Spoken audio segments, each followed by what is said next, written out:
Gazette du Togo, une vision sur l'actualité togolaise et sur le monde. Mémorandum de l'ANC relatif à la décision de ne pas siéger à l'Assemblée nationale. Avant tout, l'Alliance nationale pour le changement ANC tient à remercier les populations qui ont porté leur voix sur ces candidats et d'une façon générale sur ceux de l'opposition lors du double scrutin législatif et régional du 29 mars 2024. L'ASP exprime sa gratitude à tous pour la confiance, le courage et la volonté de changement qui les anime. Depuis plusieurs mois, les Togolais assistent à une succession d'actes inédits sur les plans électoraux, constitutionnels et institutionnels, en dépit de nombreuses contestations et levées de boucliers de l'opposition. Recensement électoral frauduleux, découpage électoral ségrégationniste, traduisant un apartheid électoral assumé en violation de l'article 5 de la Constitution qui prescrit l'égalité des citoyens devant le suffrage. Complicité et carence des institutions en charge des élections, notamment la CENI, prolongation inopportune et illégale du mandat des députés sortants, multiples reports des élections législatives finalement organisées hors délai constitutionnel, achat de conscience et fraude massive, utilisation massive des moyens de l'État, publication de résultats entièrement préfabriqués, études en toute clandestinité par la commission des lois de l'Assemblée nationale d'un nouveau test de constitution délibérément caché aux populations et aux acteurs politiques. Adoption en catimini du nouveau test de constitution, promulgation subie de multiples traficotages ultérieurs avant publication au journal officiel. Ainsi, à la veille des dernières élections et en pleine campagne électorale, le parti au pouvoir brandit une nouvelle constitution sortie de nulle part, en toute violation de la constitution en vigueur, celle du 14 octobre 1992, en violation de toutes les lois de la République.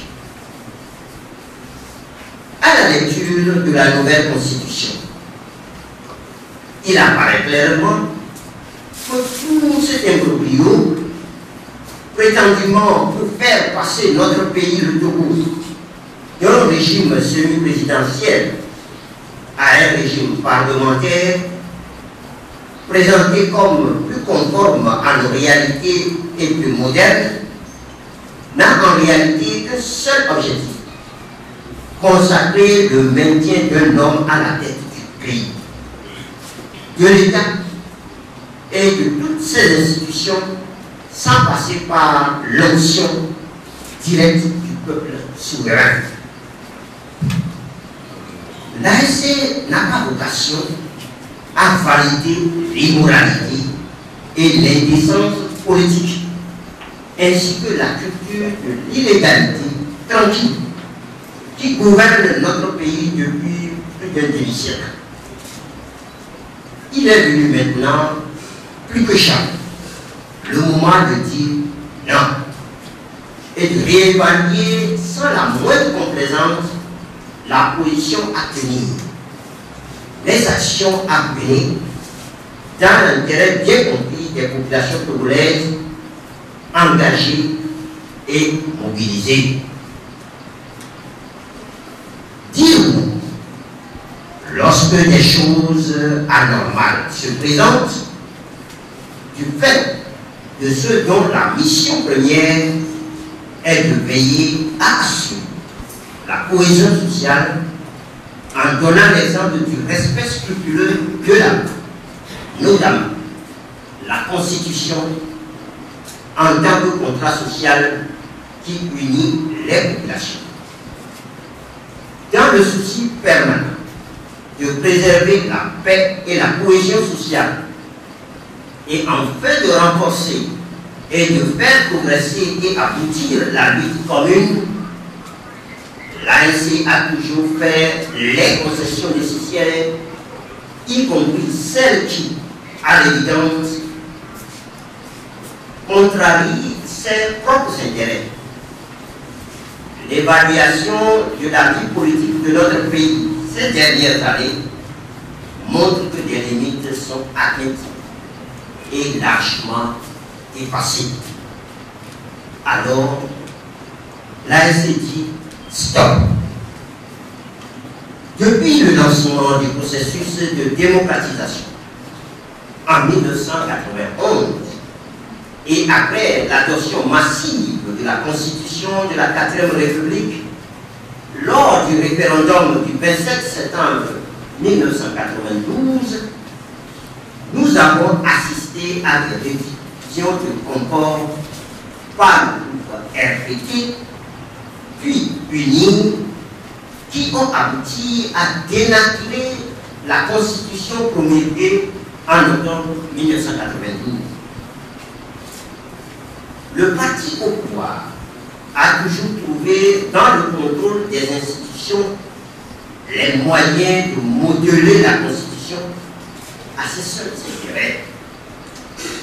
C'est ainsi que le 7 février 2005, par la suite du décès du général Eyadémans et au mépris de la Constitution, les Togolais ont assisté à Willy, à cette scène ubuesque où des officiers des forces armées, dans la pénombre d'une salle, vinrent faire allégeance à son fils, Faure Gnassingbé, qui le reconnaissent désormais comme leur chef, comme si l'armée était le dépositaire du pouvoir.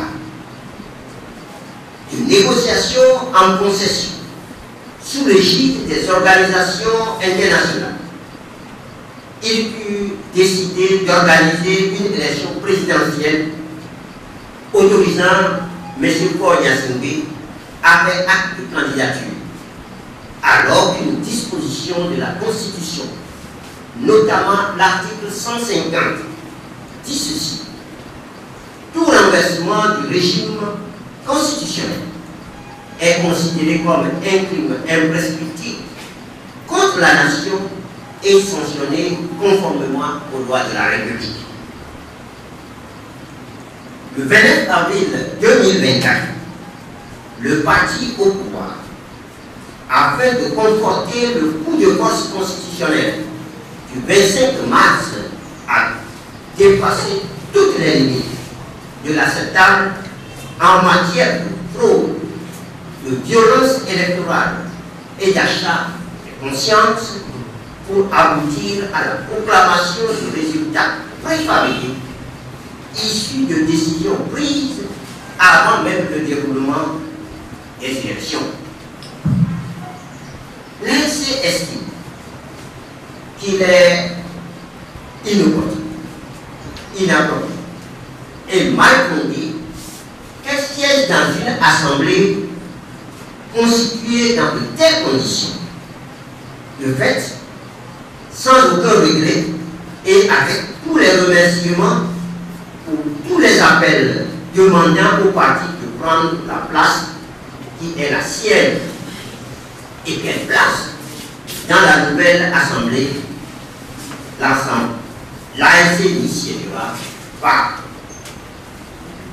En effet, dès le lendemain du 12, l'ANC a estimé son rejet total du processus électoral ainsi que des résultats qui ne reflétait aucunement la réalité du vote. Nous avons la ferme condition que les candidats proclamés élus ont été tout simplement et arbitrairement désignés en marge d'un décompte effectif et sincère des voix. Dans ces conditions, nous pensons que la règle de la représentation nationale n'a pas été respectée. On est élu lorsqu'on peut se prévaloir des voix d'une fraction de la population qui vous a donné mandat de représentation. La désignation ne peut pas conférer ce mandat-là. S'agissant de la nouvelle constitution, il y a lieu de relever d'emblée que son adoption ne respecte aucune règle, notamment celle fondamentale contenue dans la Constitution de 1992. De plus, la nouvelle Constitution est conçue et rédigée au mépris des règles qui organisent aujourd'hui le contrat social dans le respect du principe intangible de la souveraineté du peuple. Dans cette nouvelle Constitution, le président du Conseil est choisi par son parti et l'Assemblée nationale prend acte de ce choix. C'est ainsi que le président de l'Assemblée nationale prend acte de la désignation du président du Conseil choisi par son parti et la représentation nationale en est informée. Les autres membres de l'Assemblée nationale ne participent pas à ce choix. De surcroît, aucune institution politique de la République n'intervient pour sa nomination. La vacance de la présidence du Conseil entraîne ipso facto la caducité de l'Assemblée nationale. Au nom de quoi et pourquoi le président du Conseil peut dissoudre l'Assemblée nationale et donc renvoyer également les députés élus sur les listes du parti qu'il a désigné. Lui qui n'a été l'objet d'aucune élection dispose ainsi du pouvoir de renvoyer ceux qui ont été élus.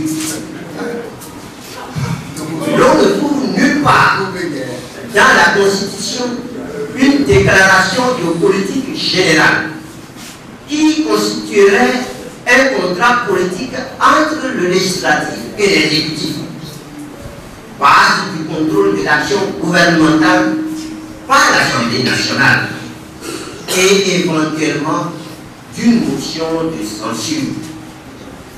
Cependant, le président du Conseil peut engager la responsabilité de son gouvernement sur un programme qu'il n'a pas annoncé d'avance.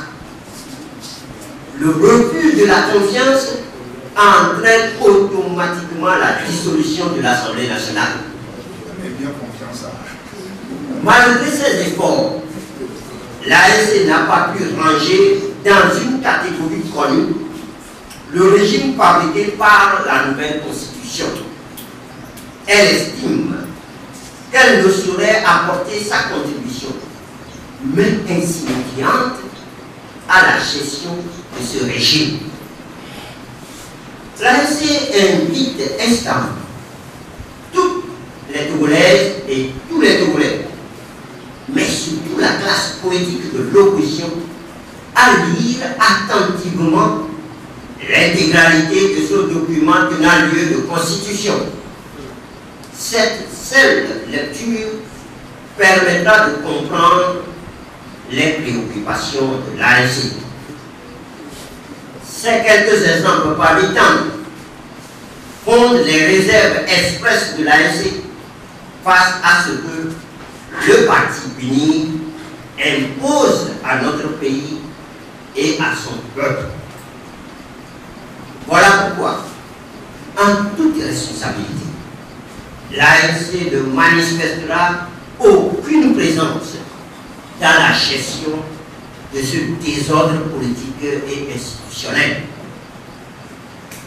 Ceux qui ont conçu, élaboré, soutenu et imposé cet ensemble de dispositions sans aucune cohésion, qui violent la règle fondamentale de la souveraineté du peuple, endossent une très lourde responsabilité devant la nation togolaise et devant l'histoire.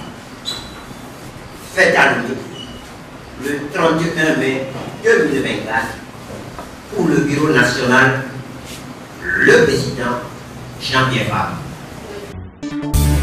La Gazette du Togo, une vision sur l'actualité togolaise et sur le monde. Rejoignez-nous sur le www.lagazettedutogo.com ou sur nos comptes Facebook, Twitter et YouTube. Pour tout contact, écrivez à contact@lagazettedutogo.com ou appelez le 92 80 88 53. La Gazette du Togo, c'est l'information en continu.